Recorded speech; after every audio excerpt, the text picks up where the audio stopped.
Hello and welcome back to the AI Marketers Playbook, where we cover actionable frameworks to help you leverage AI and marketing strategies in your business.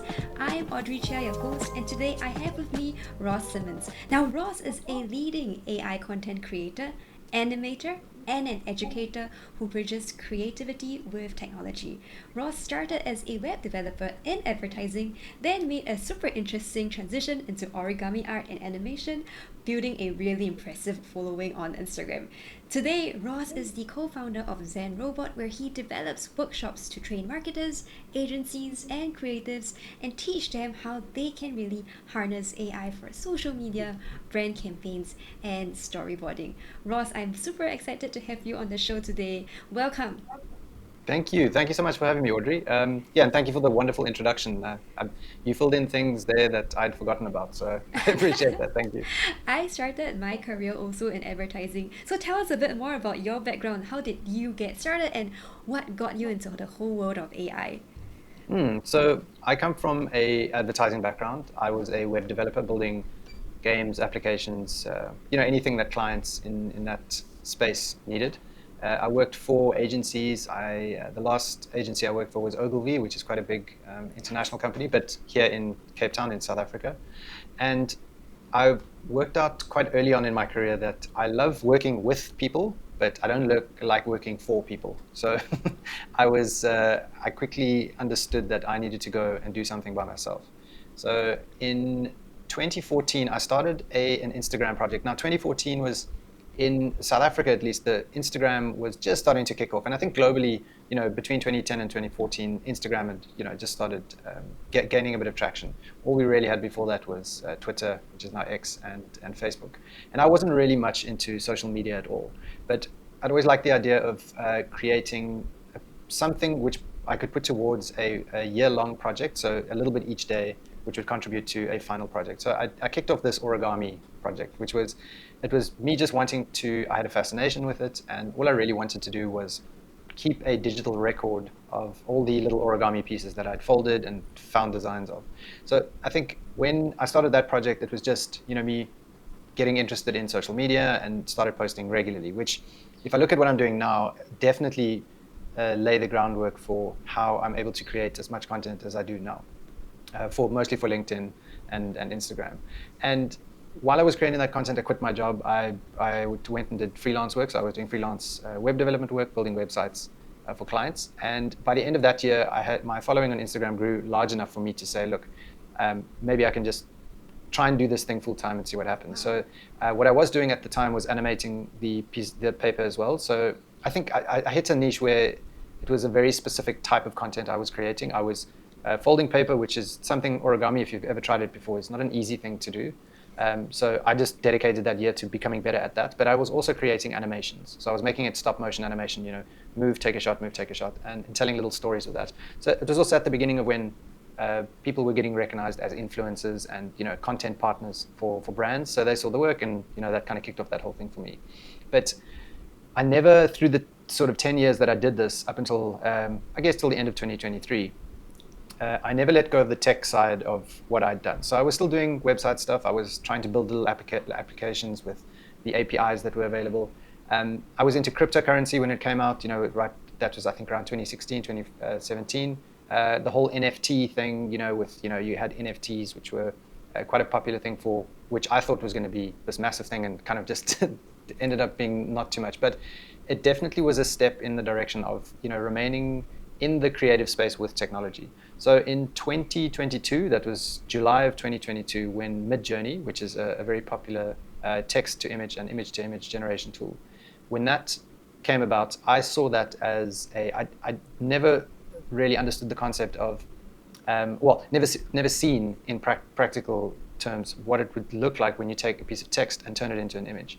And because I think I come from a web development background or a coding background, understanding that you're writing a piece of code and then creating something was mind-blowing for me. I remember some of the first few images I generated with Midjourney was really a special moment for me, because I understood that it was this magical technology that was was now in the public space.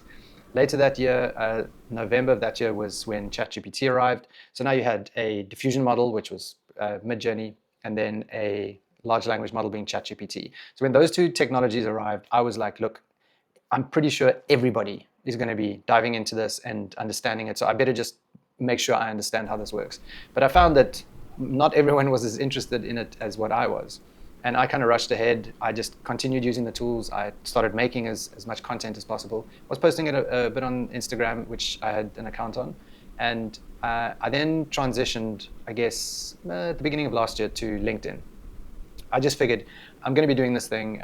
People are asking me to come in and teach them. So I was going into the agency. So the agency background that I had and the network of people that I had, I'd reached out to them and said, look, if you need people to show you, or if you need somebody to give you a basic idea of what the landscape looks like in the AI space, I can come and do that. So I was doing these little seminars, workshops, creating content on the side for a couple of brands.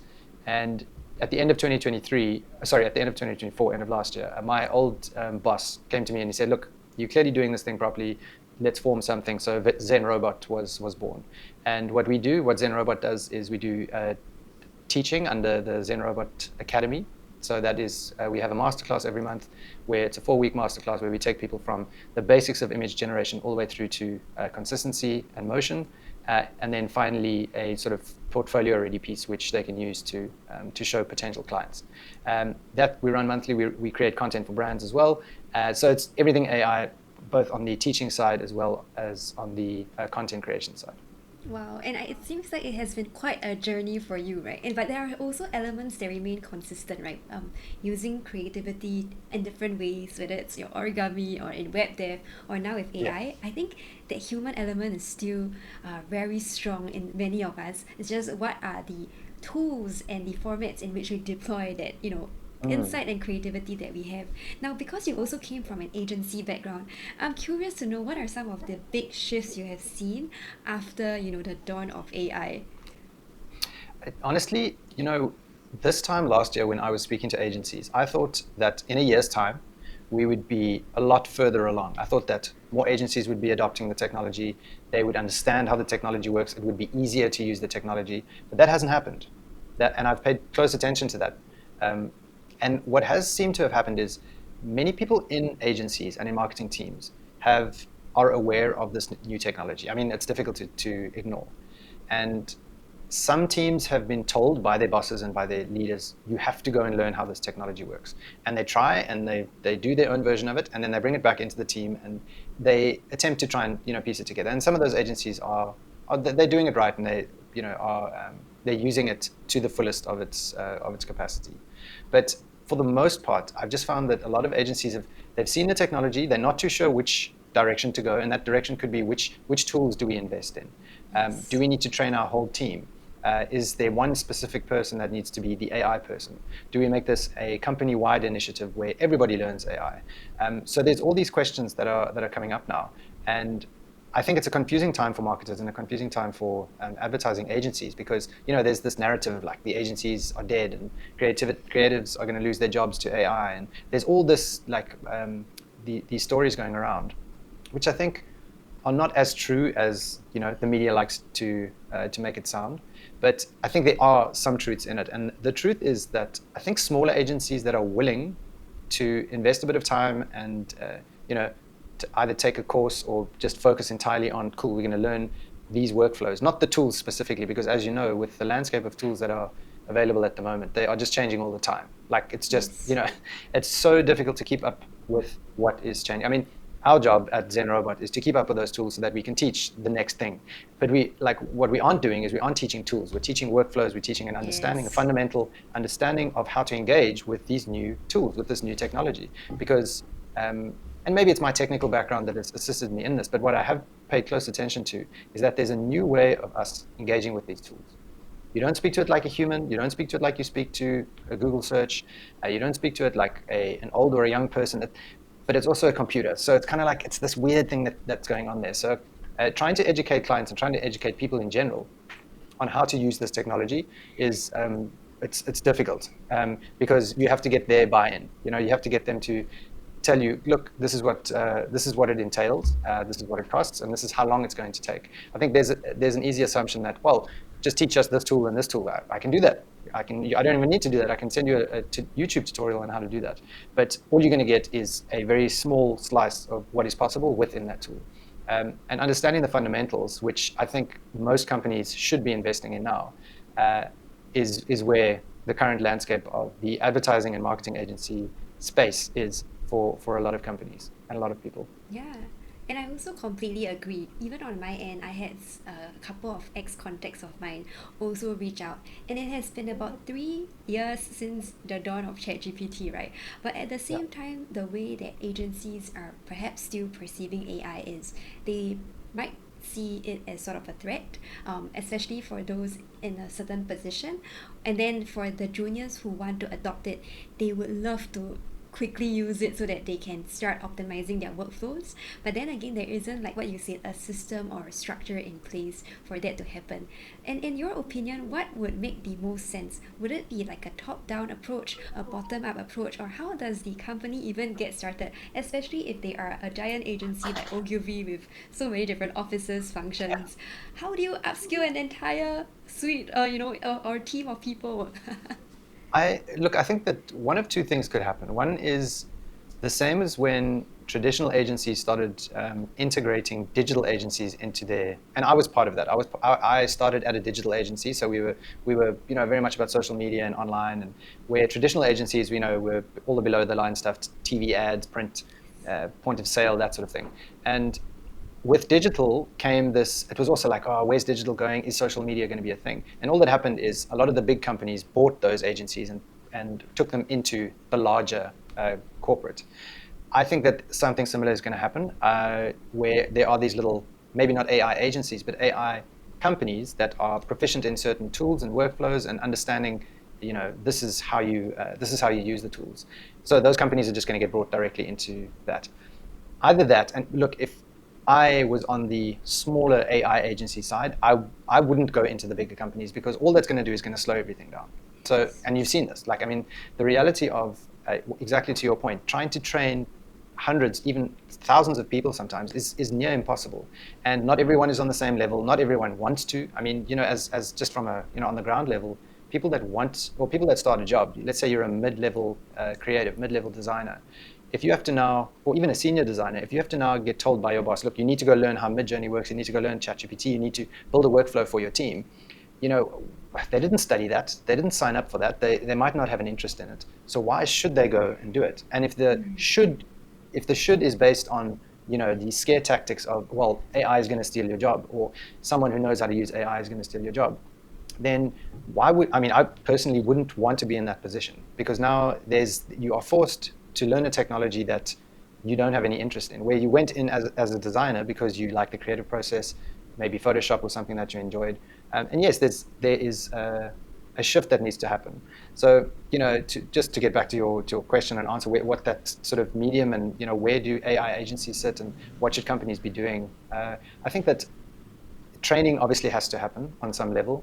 And instead of siloing AI as a department, it has to be a company-wide adoption, because otherwise what's going to happen is you've got a silo, you've got the AI team, like the developers used to be stuck in the corner and they build their websites and their games, but then the communication between those teams is very difficult, because now you're speaking about diffusion models and large language models and APIs that connect via MCP, and it's all this new technology and this new understanding, but if only a certain department or a very small department understand how that works, then it will never filter into the rest of it. It'll just be like, well, these guys do the AI, let's leave the clever stuff to them. And I also don't think it seems like, because it is technical and it is a new technology, people are hesitant because they feel that it might be like learning how to code, for example, or relearning a piece of software. But the reality is, AI is here, it's not going anywhere. And as an individual creative or as a marketer or an agency, if you aren't on board with where this is going, and it doesn't mean you have to understand all the tools and all the new things that are happening, but at least slowly starting to integrate it into your day-to-day running, which I think most people are doing, but they're doing it by themselves. Like, this person uses Kling, this person uses Dream Machine, or this person uses ChatGPT, this one uses, Gemini or Claude. Everyone has to be on the same level. And I'm not saying everyone has to be a complete rock star doing this stuff, but there has to be commonality throughout.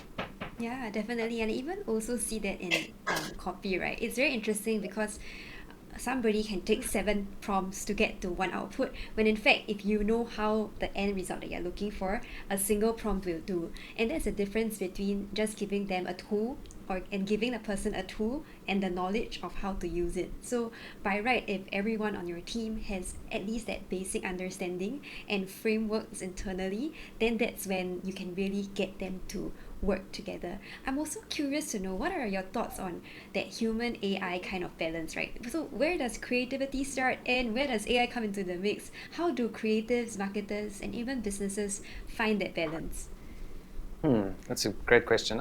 Look, the reality is what AI does is it can turn, I use this analogy all the time, it can turn a farmer into a designer overnight.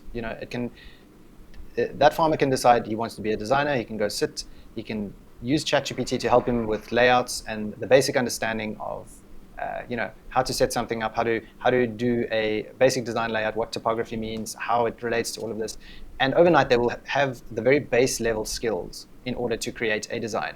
Is that design going to be good? No, it's not at all going to be good, because AI doesn't know. AI knows how to create. It's generative, so it generates. And it can only generate based on the input that you're giving it, right? So what it does, though, using the same analogy, what it does for a designer is it takes a designer and turns them into, if they know how to use AI, it turns them into a super designer, because they have 5-10 years of relevant experience and a very specific field of expertise as a designer.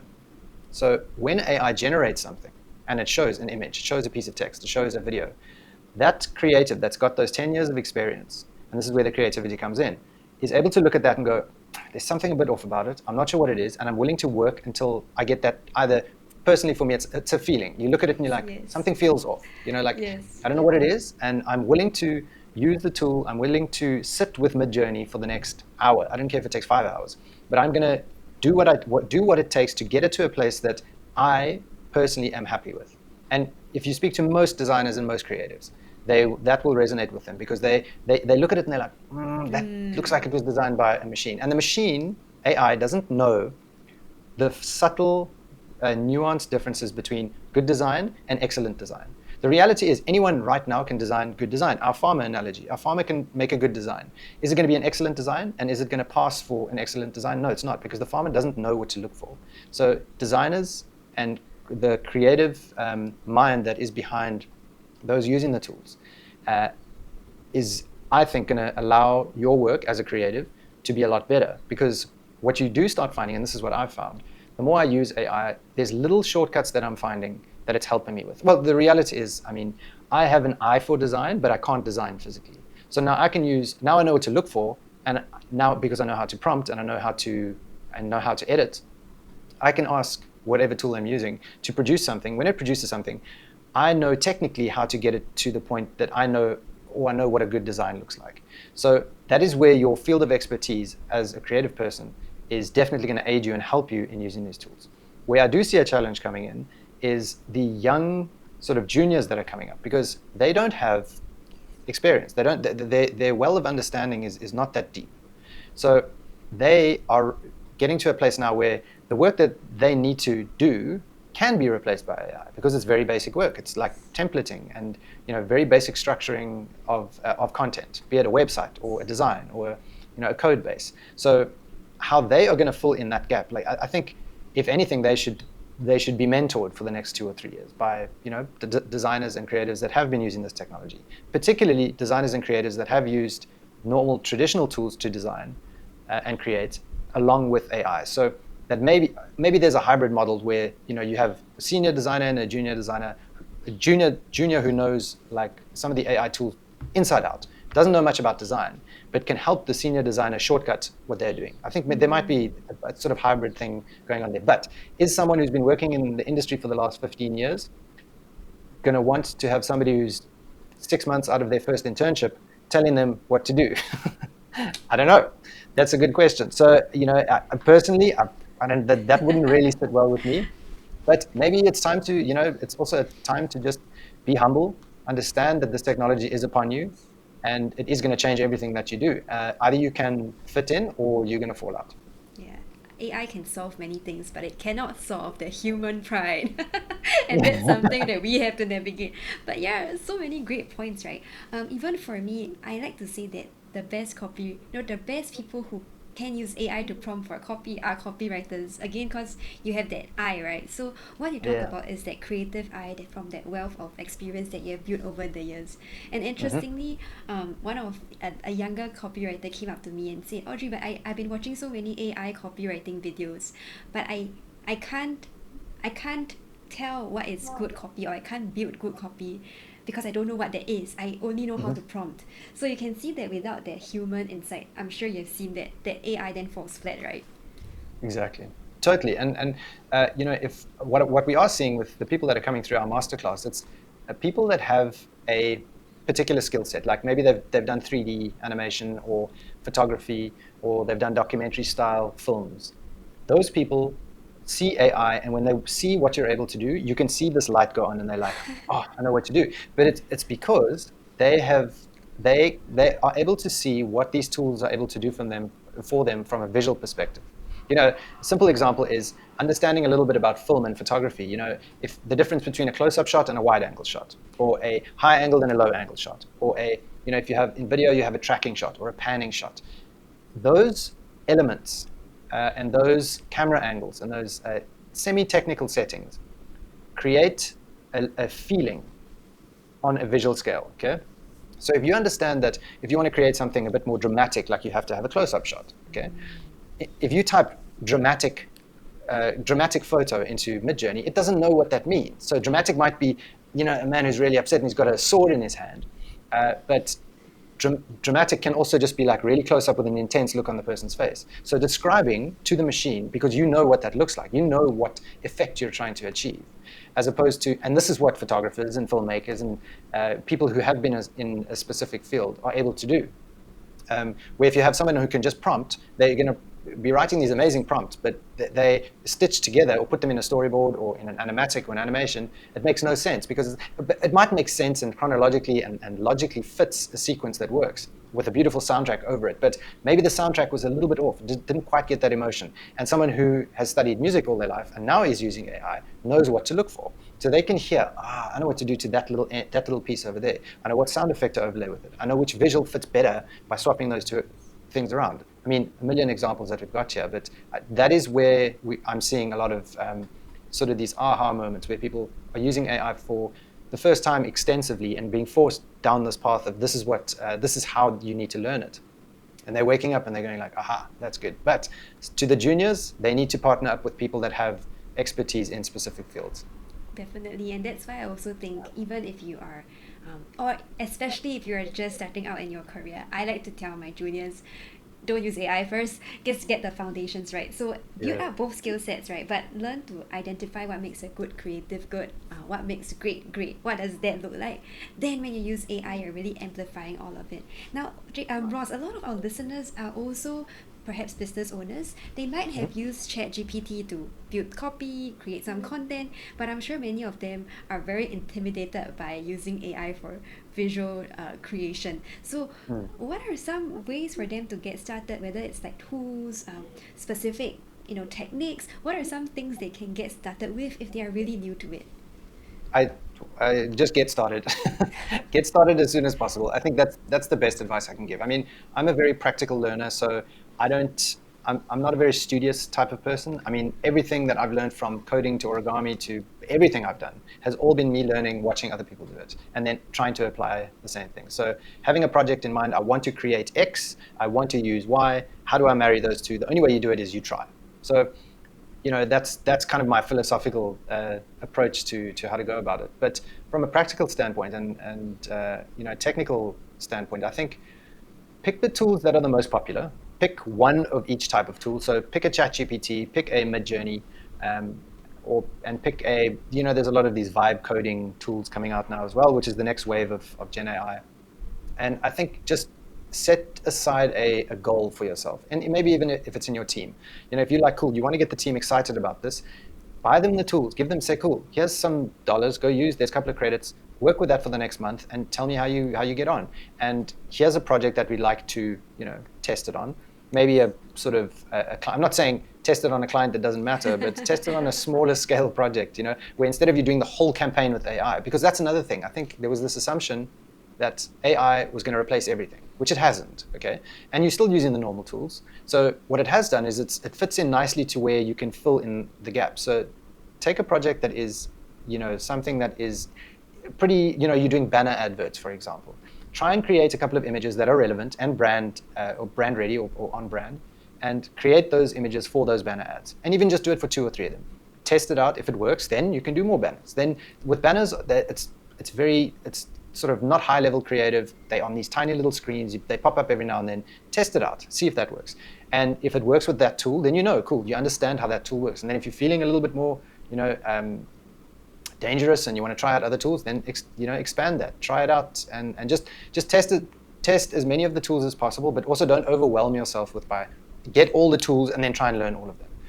But having said that, there is a fundamental understanding, and again, because I teach this stuff every day, there is a fundamental understanding of how to engage with these tools that is not native to how we think and how we communicate, which has to be learned and it has to be understood. And understanding that the basic understanding of the difference between ChatGPT and Midjourney. You don't ask Midjourney in the same way that you ask ChatGPT to create content. You don't ask Midjourney in the same way. You're not going to say to Midjourney, hey Midjourney, please can you create an image of a dog walking along the beach? It's going to pick up keywords and it is going to understand it in some way. But you're going to get frustrated because you're speaking to it in the same way as which you're speaking to ChatGPT, where ChatGPT, it's like, hey buddy, how's it going? This is my problem. And you can freestyle and it's very natural language driven, okay? And it's very conversational. Where a diffusion model like Midjourney or Flux or Nano Banana that's just come out, these are I say Nano Banana, but Nano Banana is a lot more natural language driven. So I think going forward, the tools are going to get easier and it is going to be easier for you to say what it is you want. But if you have a technical understanding of what the machine needs in order for you to create the content that you want, you're going to get a lot further, a lot faster. Yes, and I can tell that if you're able to firstly imagine what you want, secondly communicate it in the right way to AI, then you also don't have to spend so much time prompting back and forth. Because I can imagine the frustrating part is like, oh, why is it not creating the image that I have here? I think that is very frustrating for a lot of marketers and creators alike. But Ross, perhaps you have an actual workflow that you could also share with us so that our listeners can see what is currently possible right now. So look, I'm going to show you something that I get very excited about. It is a tool called Weavy, so Weavy. Now, if you've never created an image or you've never used ChatGPT or anything, this is going to be like a very technical thing. But the reason I want to show this is because I think it's important to understand how powerful this technology is. Okay, so it's called Weavy, and it's basically got these little nodes. So you have, as you can see here, it says prompt. Okay, so I can drop in so I can type on the right-hand side. Think of this as the Photoshop. Photoshop, you've got all your little tools running down the side here. So, and it does have similar style tools. You've got your, there's editing options, like there's a painter, you can crop, you can resize, blur. So it's got some of those tools built in, but all in the context or in relation to how you generate images and videos with these tools. So if I have a prompt box, so I've got a prompt box here. I take this and I drop it onto the canvas. So now I've got this prompt box. Okay, so this is where we start. Okay, so now it gives a default prompt there. If I say, okay, so I've got this tiger image which I uploaded earlier. Okay, and cool, I generated this in Midjourney. So now we're already on the second tool. So I've used Midjourney to create an image because I know how to use Midjourney, and I've dropped it in here. But now I want to make changes to this image. Okay, so I say, okay, let's say something like. Show the angle of the tiger from the, actually wait, let's do this. Change the color of the background to blue. Okay, so if I now I have this image, I have to create another box, so I'm going to use this Nano Banana, which is the very popular tool at the moment. Okay, so I can drop that prompt in there, and I'm using this image. So what I've done is I've connected, it's got these little like nodes, okay? Now, if you've used ChatGPT before, essentially the prompt box here that's where you type the prompt in, right?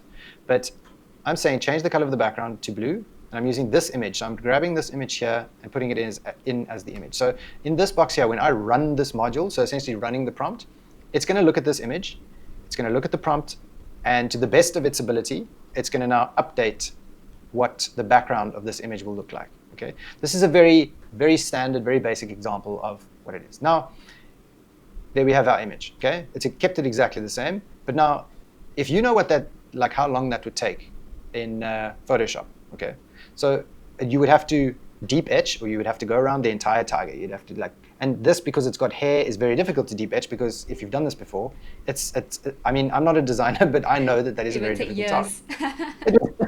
It's very fine hair. I mean, I'm zooming into it now. It's like tiny little fibers that you've got to get the marquee tool to go around. It's difficult, okay?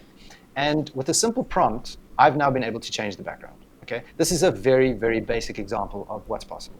If we have a look at some of the other examples that I've created here, I've said, show a profile shot of the tiger holding the coffee. So now it's kept the tiger, and now it's got the same tiger holding the coffee, but now it's from a different angle, okay? Which, again, I mean, how do you go from a still image to this image, which is stylistically and character and everything consistent? It's amazing. Let's do a top-down shot of the tiger. So here's a top-down shot. So now we've changed the angle. Now, you know, this is really just, it's scratching the surface, but it is giving you a very clear idea of what's possible. So I've said, create an ultra-wide shot of the tiger standing next to a blue Cadillac. I keep the aspect ratio. I didn't really get the aspect ratio right, but now we've got our same tiger, blue Cadillac, okay? And we can go on and on. Now put the tiger in a car. Cool, now we can carry on. Okay, now change the sunset. Put some sunglasses on the tiger. So you can see, it's fun, it's cool, and it's just nice to work through this sort of stuff. Now I could extend this, and I could tell it to make a video. So it would be like, in the video, I'd explain that maybe as the car drives away, the tiger takes its sunglasses off. So this is just, I mean, this is a very basic example of how you would use something like this. And, you know, quite an advanced, if you've never used any of these tools before, is quite it's a step up from what you do understand and know. But everything that is integrated inside this platform are tools that you can find outside of the platform itself. So there it has GPT, Image 1, we've got Imagine 4, Imagine 3. These are all tools that you have their own platforms. Flux is another one, Recraft, Mystic, we've got a whole bunch of these here. So what this allows you to do is to run really extensive comparisons to like, well, I want to create this type of shot. Let's create use one prompt, but run it through all of the image models. So then you get a snapshot of, cool, this prompt performs this way, and that looks to me like the kind of thing I want to, or this, maybe I get more realism, maybe I get more creativity, maybe I get a bit more of an illustrative thing. So again, like I'm really just illustrating on a very basic surface level what is possible with something like this. Wow. But to me, this is the future of design. Like what I like about this, because again, if you have used any of these tools before, if I go to, let me switch my browser here. So if I go to Midjourney, for example, here I've created this image. This was in the workshop we were doing last night. So this is just me showing, this is the image. Now I've got the prompt at the top.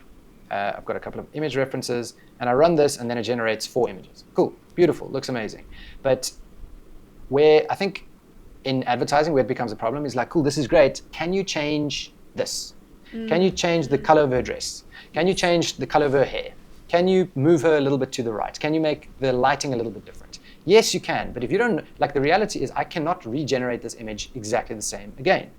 So I've got to make changes to that. So how do I make changes to that? Either I need to know how to take it into Photoshop, Illustrator, Lightroom, make those changes that are going to be relevant, on brand, on spec to the corporate ID or the whatever it is, and then you've got to fiddle and make changes with it. But the main reason I'm bringing you into Midjourney here is to show you that I can only generate images in here. Yes, I can generate video, but I don't have access to anything else outside of this platform. I love Midjourney because I understand how it works and how to prompt for it. I think it's got the most, it's got an amazing interface, and it's very versatile in terms of the type of content it can create.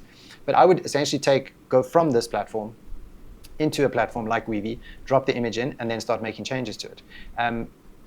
Or you could just start here. You could generate an image in here and work from there. And again, as I'm speaking, I can actually see how, if you've never seen any of this stuff before, you're like, well, where do I start? what do I do? How do I go about any of this? And the reality is you just have to start. You have to just invest a bit of time each day to teach yourself, to learn and understand. Also, something that has been massively valuable for me throughout my career has been connecting with people on social media. Yes. Now, connecting with people on social media doesn't necessarily mean, hey, what's up? Love to connect. Because I mean, how many times do you get that message? Love to connect. And I don't find that there's anything wrong with, love to connect. But personally, I just think that if you are going to go down this road of learning, establish some relationships with people online. It is not difficult to do. The reality is it's very easy to just reach out to somebody and say, hey, love your work. Start by commenting on the work that they do, follow them and learn from them. And yes. When you learn something, when you find something very valuable, this is what I've done. This is what I've done my entire career. Just see what they've done, reach out to them and ask them, look, how did you achieve that? I would love to know. If you send out 10 of those messages, maybe one person will reply. That's just how people are. People don't want to hear from anonymous people. So make yourself known. And you do that by showing up. You do that by commenting, valuable comments, obviously, not excellent work or great, what is the one that gets dropped on my comments all the time? Great insights. You recognized it already. It's like, oh, fluff AI comments. Yeah, exactly.